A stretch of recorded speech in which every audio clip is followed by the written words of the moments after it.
bom dia, boa tarde ou boa noite, conforme seja o horário que estejam me ouvindo. Dando sequência ao estudo do livro Paulo e Estevão, nós estamos aqui naquela parte do livro em que Saulo havia ido procurar, né, na casa do caminho aos discípulos ali de Jesus, foi procurar Pedro.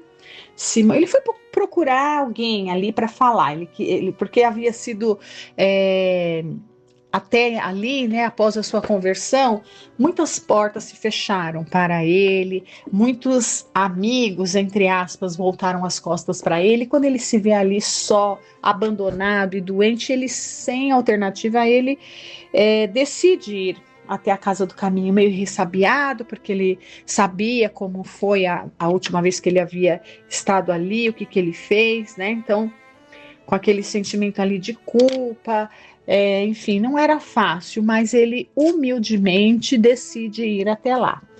Eles de imediato, assim, não o recebem, ficaram ressabiados, né, se deveriam ou não, pedem que ele volte mais tarde, deliberam entre eles se deveriam ou não recebê-lo, e eles concluem ali com muita sabedoria que eles deveriam ser, sim, prudentes como as serpentes, afinal Saulo já havia abusado ali da confiança uma vez, né? Mas também deveriam ser mansos como as pombas, como ensinou Jesus, e se Jesus estivesse ali entre eles, certamente que Jesus não viraria as costas.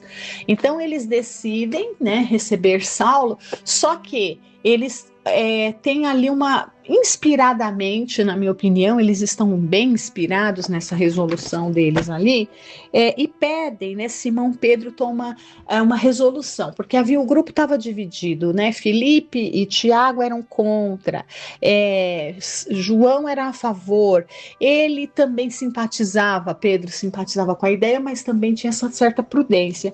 Então eles decidem fazer ali como Jesus faria, né? Só que ao invés de ir, um deles, que já era um conhecido de Saulo, mandariam Barnabé. Barnabé era um diácono ali de Chipre, né? Que trabalhava, ajudava ali na Casa do Caminho, e ali foi assim, eu entendo que foi realmente muito inspirado pelo Cristo que fosse Barnabé, até porque nós vamos ver que essa união entre Saulo e Barnabé vai render grandes e belos frutos aí para o cristianismo primitivo, porque eles vão desenvolver uma tarefa brilhante juntos, né? Então, Barnabé vai até Saulo, né? E aí Saulo vai até, né, a casa do caminho, e nós vimos que ele conta toda a narrativa, ele fala tudo o que aconteceu ali às portas de Damasco, né? Muita emoção toma conta ali dos seguidores de Jesus na casa do caminho, né? E todos ali estavam muito sensibilizados e tudo mais. E eles não têm mais dúvida alguma de que aquela visão de Saulo, né, do ex-rabino Saulo, era real. E aí o Saulo relata com todos os detalhes ali, né? Então, olha, só retomando aqui o último parágrafo que lemos a semana passada, para a gente dar continuidade, né? Então, olha, a visão do ex-rabino tinha sido real. Ambos, em companhia de Barnabé, seguiram a descrição até ao fim, com os olhos cheios de pranto. Então, comoveu a todos, né? Efetivamente, o mestre voltara a fim de converter o grande perseguidor da sua doutrina, requisitando Saulo de Tarso para o redil do seu amor, revelara mais uma vez a lição a lição imortal do perdão e da misericórdia. Então, que demonstração de grandeza e superioridade aqui de Jesus. Então, para os discípulos, esse foi um grande feito, né? Aparecer para o algoz ali e sem violência fazer com que ele se curve e passe a ser um seguidor, né? Então, para eles, isso aqui é um motivo de grande júbilo, de grande glória, né? Então, continuando aqui, olha, terminada a narrativa, então Saulo conta tudo, né, que aconteceu lá na estrada de Damasco. Então, terminada a narrativa, o ex-doutor da lei estava cansado e abatido. Instado a explanar suas novas esperanças, seus projetos de trabalho espiritual, bem como o que pretendia fazer em Jerusalém, confessou-se desde logo profundamente reconhecido por tanto interesse afetuoso e falou com certa timidez. Então, né, quando ele começa a sua narrativa, todo mundo ficou tão entusiasmado que ficaram todo mundo querendo saber, e agora o que você vai fazer e tudo mais, né? E ele ficou até tímido, e ele diz assim, olha, necessito entrar numa fase ativa de trabalho com que possa desfazer meu passado culposo. Gente, isso daqui, olha que ensinamento. Então, né, o amor cobrirá a multidão dos nossos erros, não é assim que isso consta aí nos anais da nossa doutrina, né? Não sei se foi o Emmanuel que falou essa frase, enfim. Mas ele está convicto de que não tem outra forma. Então ele sabe que ele precisa trabalhar e muito para desfazer o passado culposo. Ou seja, cada ato de perseguição que ele praticou, executou, determinou, ele sente ali que na sua consciência que ele precisa reverter como? Fazendo o contrário, né? Então a gente precisa reencarnar para fazer diferente daquilo que a gente vinha fazendo. E ele toma a decisão de começar a fazer diferente já na própria encarnação. Eu não vou esperar a outra vida chegar, não, eu já vou começar e agora. É isso que ele tá assim realmente determinado, né, em desfazer o passado culposo. Aí ele continua, olha, é verdade que fiz todo o mal à igreja de Jesus em Jerusalém, mas então, gente, vamos entender aqui quando Emmanuel coloca a igreja de Jesus, não é um prédio igual a gente imagina, né, com aquela torre e tal, uma igrejinha, não.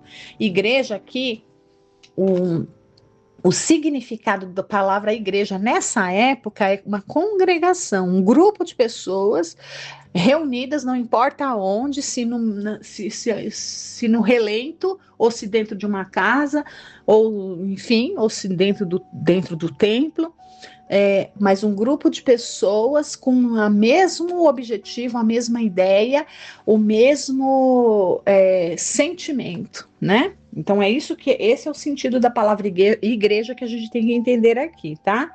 Então, é verdade que fiz todo o mal à igreja de Jesus em Jerusalém, mas se a misericórdia de Jesus dilatar minha permanência no mundo, olha, se a misericórdia de Jesus dilatar minha permanência no mundo, ou seja, enquanto ele viver, né, empregarei o tempo em estender esta casa de amor e paz a outros lugares da terra. Olha, o objetivo dele claro, claríssimo. Aí eu pergunto, quantos de nós tem na nossa vida um objetivo claro? Eu estou aqui para fazer isso. É uma pergunta capciosa, não? Porque quando nós pensamos na nossa vida enquanto cidadãos, é fácil, né? Então, enquanto cidadão, eu estou aqui para cumprir as regras da sociedade, não posso pisar fora, nem não posso pisar muito fora, porque senão eu estou transgredindo as regras sociais aí da sociedade e tal, né? Enquanto pai de família, mãe de família, eu tenho que cuidar ali dos meus filhos, da minha casa, do meu esposo, da minha esposa, enfim, né? Mas enquanto espírito eterno, o que é que eu estou fazendo aqui? A gente sabe o que é que a gente tem que fazer aqui, enquanto encarnado, enquanto espírito eterno? Ele tinha uma clareza muito grande aqui, né? Então ele tem isso assim como um objetivo, o objetivo da minha vida. E aqui, quando ele coloca o objetivo da minha vida, ele vai empreender a sua nova profissão, né? Ele vai trabalhar como um comerciante, ele já foi tecelão, ele vai montar uma loja, né? Que era o que essa loja, as lojas, quando ele vai lá para Corinto, enfim, ali na Grécia, na região da Grécia, ele monta uma loja assim, tipo numa feirinha, né? Chamado Ágora, a gente vai ver isso lá na frente. Era um pretexto, né? Ele não, ele estava ali vendendo as coisas dele, mas na verdade era um pretexto para ele começar a fazer as pregações dele mesmo, né? Então ele vivia a vida dele, não vou dizer como pai de família, porque ele, né? O grande amor da vida dele ali foi Abigail e ela havia morrido, então ele escolheu para a vida dele manter-se ali casto é, e, e sem casar-se, né? Enfim, ele decidiu entregar a vida dele como propósito, viver para Jesus, no sentido de fazer todo o bem e reparar todo o mal que ele fez. Só que ele estava vivendo no mundo, ele tinha o dia a dia dele. Então, no dia a dia dele, tudo que ele fazia no dia a dia dele era voltado com vistas a: será que Jesus apoiaria o que eu estou fazendo nas minhas relações com quem quer que seja? Então ele dedica a vida dele dia após dia. Então, com essa clareza, né, que ele tinha abraçado. Então, olha, quem de nós assim tem essa clareza de propósito de vida? Porque quando a gente tem um propósito de vida espiritual, não é que a gente vai largar tudo e não vai casar e não vai ter família, não é isso. A gente vai fazer tudo que a gente faz normal, vai para o trabalho voluntário, vai para a casa espírita, vai visitar a família, vai passear no final de semana, a gente vai fazer tudo que a gente faz. Só que em tudo a gente vai estar fazendo pautado nos ensinamentos de Jesus. É isso que ele vai fazer aqui na vida dele, né? Então, olha, então ele fala que ele vai empregar todo o tempo dele em estender esta casa de amor e paz a outros lugares da terra, como de fato ele fez. Ele levou ali a mensagem de Jesus. Aliás, mais do que isso, ele levou a ideia de um Deus, ele levou a primeira e a segunda revelação para muitos lugares. Haviam lugares porque Moisés trouxe a primeira revelação de um Deus único, né? Quando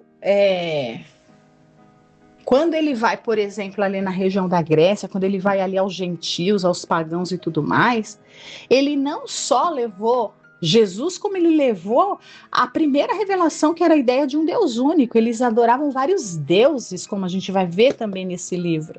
Então ele já levou para vários locais do planeta ali naquela época. Ele levou não só a segunda revelação, mas a primeira e a segunda revelação. E fez isso, né, com maestria. Bom, então, olha. E aí Pedro vai responder para ele, olha: sim, replicou Simão ponderadamente, certo que o Messias renovará tuas forças, de modo a poderes atender a tão nobre cometimento na época oportuna.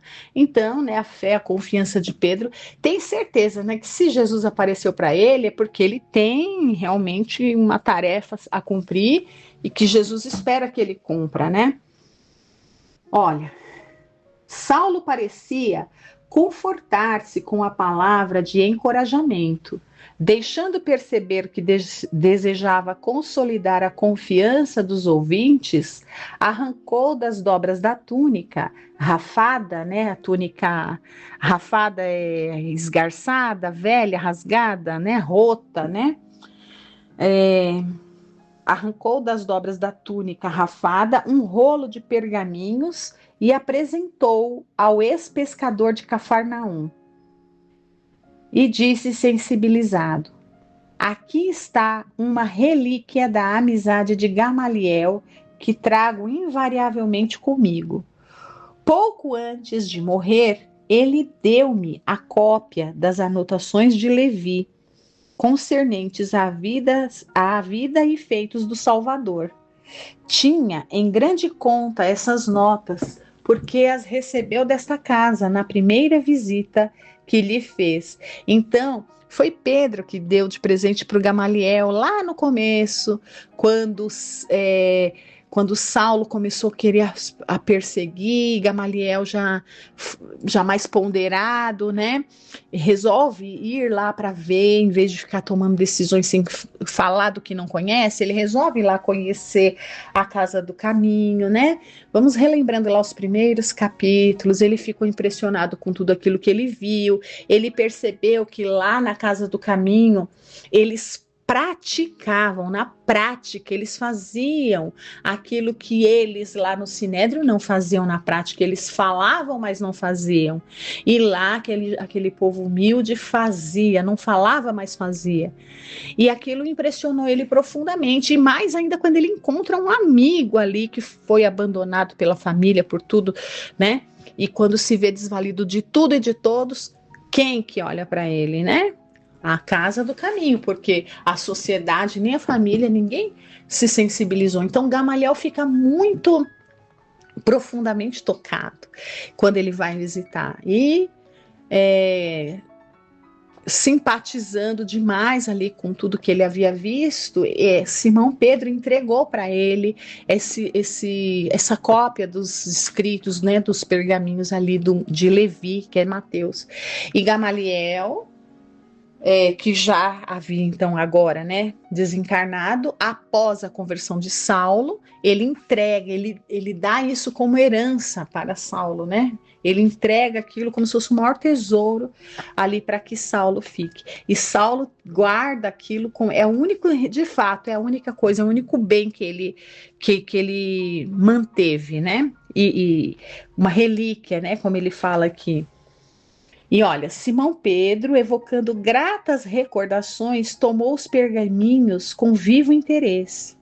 Saulo verificava que o presente de Gamaliel tivera a finalidade prevista pelo generoso doador, né, que foi o próprio Pedro. Ele deve estar assim, imagine a sensação de Pedro, nossa, eu entreguei isso para o Gamaliel, olha onde foi parar, né? Desde esse instante, os olhos do antigo pescador fixaram-se nele com mais confiança. Pedro falou da bondade do generoso rabino, né, o Gamaliel, informando-se da sua vida em Palmira, dos seus últimos dias, do seu transpasse, né, do seu desencarne, da sua morte. Então, o discípulo atendia satisfeito. Voltando ao assunto das suas novas perspectivas, explicou-se mais amplamente, sempre humilde. Tenho muitos planos de trabalho para o futuro, mas sinto-me combalido e doente. Então, Saulo está realmente, né, bem combalido e doente. O esforço da última viagem sem recursos de qualquer natureza agravou minha saúde. Sinto-me febril, o corpo dolorido, a alma exausta. E aí Pedro pergunta para ele, olha, tens falta de dinheiro? Interrogou Simão bondosamente. Sim, respondeu hesitante. Essas necessidades, esclareceu Pedro, já foram providas em parte. Não te preocupes em demasia. Recomendei a Barnabé que pagasse as primeiras despesas da hospedaria. E quanto ao mais, convidamos-te a repousar conosco o tempo que quiseres. Esta casa é também tua. Então, olha, abriu-se as portas da Casa do Caminho para Saulo. Usa de nossas possibilidades como te aprouver. O hóspede sensibilizou-se. Recordando o passado, sentia-se ferido no seu amor próprio, mas, ao mesmo tempo, rogava a Jesus o auxiliasse para não desprezar as oportunidades de aprendizado. Então ele não podia ser orgulhoso, né? Eu não posso. Olha, eu já fiz tanto mal. Não, ele não poderia. Ele tinha que ser humilde aqui. Então, olha o que ele responde. Aceito, sem titubear, né? Aceito, respondeu em voz reticenciosa, revelando acanhamento. Ficarei convosco enquanto minha saúde necessitar de tratamento. E ele sabe, né, que ali aconteciam verdadeiros, entre aspas, milagres. O próprio colega lá dele no deserto, que era o Áquila, foi curado da questões de saúde ali, né, na casa do caminho. E como se tivesse extrema dificuldade em acrescentar um pedido ao favor que aceitava, depois de longa pausa em que se lhe notava um esforço para falar, solicitou comovedoramente. Então, ele vai fazer um pedido, olha. Caso fosse possível, desejaria ocupar o mesmo leito em que Estevão foi recolhido generosamente nesta casa. Olha o que ele queria ficar no leito que Estevão ocupava, né? Barnabé e Pedro ficaram altamente emocionados. Todos haviam combinado de não fazer alusão ao pregador massacrado sob apupos e pedradas. Não queriam relembrar o passado perante o convertido de Damasco. Veja que demonstração de verdadeira caridade. Isso é caridade moral. Não é caridade material, é caridade moral. Porque eles não estavam dando nada a não ser o cuidado de não tocar num assunto que para ele devia ser muito difícil. E quem de nós pratica esta caridade que está ao alcance de todos, quando a gente sabe de uma suscetibilidade de alguém, evitar tocar naquele assunto para não ferir? Então, veja, essa é uma caridade moral que está ao alcance de todos nós. Então, que a gente fixe isso no deixe em stand-by na nossa mente, porque é algo que qualquer um de nós, a qualquer momento, pode ser chamado a fazer uso dessa caridade, né? Caridade moral, de não ferir a suscetibilidade do outro, de não ficar falando de assuntos que a gente sabe que traz sofrimento para o outro, né? Só que não partiu deles, né? Não partiu de Barnabé, não partiu de Simão, não partiu de João, nem de Tiago, né? E nem de Filipe. Partiu do próprio Saulo. Ele tocou no assunto, né? Então, olha.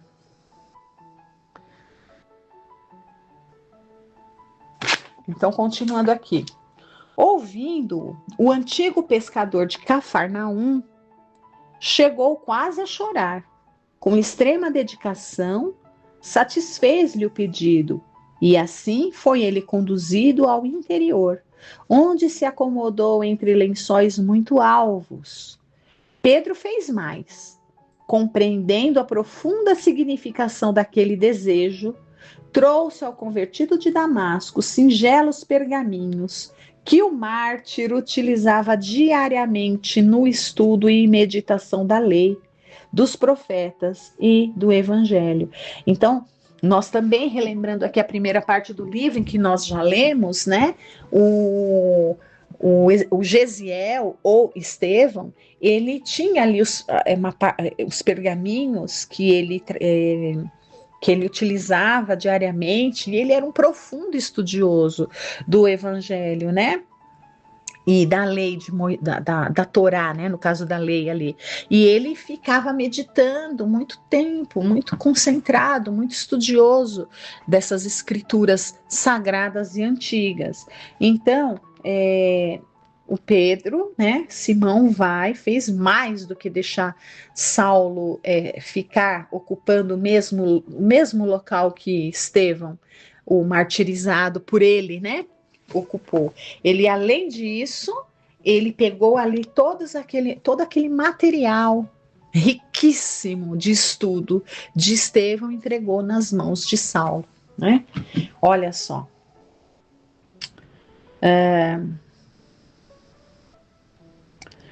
Apesar da febre, Saulo regozijou-se, tomado de profunda comoção nas passagens prediletas dos pergaminhos sagrados, leu o nome de Abigail grafado, né? Então, o Estevão ali havia escrito o nome da irmã, né? Que era material dele, que era o amor de Saulo. Então, ele viu o nome de Abigail grafado diversas vezes. Ali estavam frases peculiares à dialética da noiva amada, lições da noiva amada. Então tinha muitas anotações. Vamos lá, vamos ler isso aqui com calma. Eram Os pergaminhos eram um livro, vamos dizer assim, um livro da época, né, de Estevão.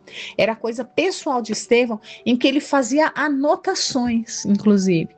E ele anotava datas, ele anotava o nome da irmã, né? Então tinha muita coisa pessoal ali do Estevão, né, do Gesiel. E ele entrega, olha, então vamos lá. Tomado de profunda comoção, nas passagens prediletas dos pergaminhos sagrados, leu o nome de Abigail, gravado diversas vezes. Ali estavam frases peculiares à dialética da noiva amada, datas que coincidiam perfeitamente com as suas revelações íntimas, quando ambos se entretinham a falar do passado, no pomar de Zacarias. Então, tudo aquilo que ele conversava com a Abigail, que ela falava lá do passado, da época da vida dela e tal, estava tudo anotado ali com as datas coincidindo certinho, batendo certinho nas anotações de Estevão, né? Olha, a palavra Corinto era repetida muitas vezes. Aqueles documentos pareciam ter uma voz, falavam-lhe ao coração de um grande e santo amor fraternal. Ouvia em silêncio e guardou as conclusões avaramente. Não revelaria a ninguém suas íntimas dores.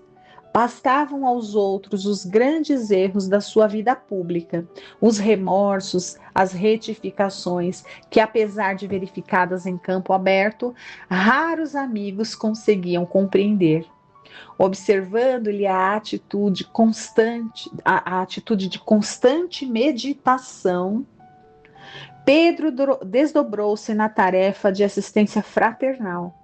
Eram as palavras amigas, os comentários acerca do poder de Jesus, os caldos suculentos, as frutas substanciosas, a palavra de bom ânimo. Por tudo isso, sensibilizava-se o doente, sem saber como traduzir sua gratidão imperecível. Então, veja, né?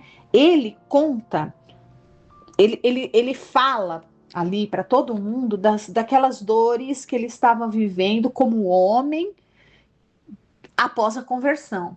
Mas as suas dores íntimas ele não contava para ninguém, né? Não por nada. Mas como ele diz aqui, né? Basta os erros da vida pública dele como homem, né? Então ele não conta ali a forma como ele agiu com Abigail, que ele também carregava essa culpa, né? Que ele se virou as costas para ela ali quando ele descobriu, após o apedrejamento de Estevão, quando se revela que eles eram irmãos, ele descobre que ali o Estevão era seu, na época ele o considerava como inimigo, né? Estevão era irmão da sua amada, como que ele poderia desposá-lo? Então ele rompe com ela e é por isso que ela adoece e morre, né? Então ele traz também essa culpa no peito, mas essa ele não comenta com ninguém, porque essa foi algo entre ele e ela só, né? Olha, entretanto notou que Tiago, filho de Alfeu, receoso talvez dos seus antecedentes, não se dignava dirigir-lhe uma palavra. Então veja, a gente viu ali no começo que Tiago era meio contra que ele estivesse ali.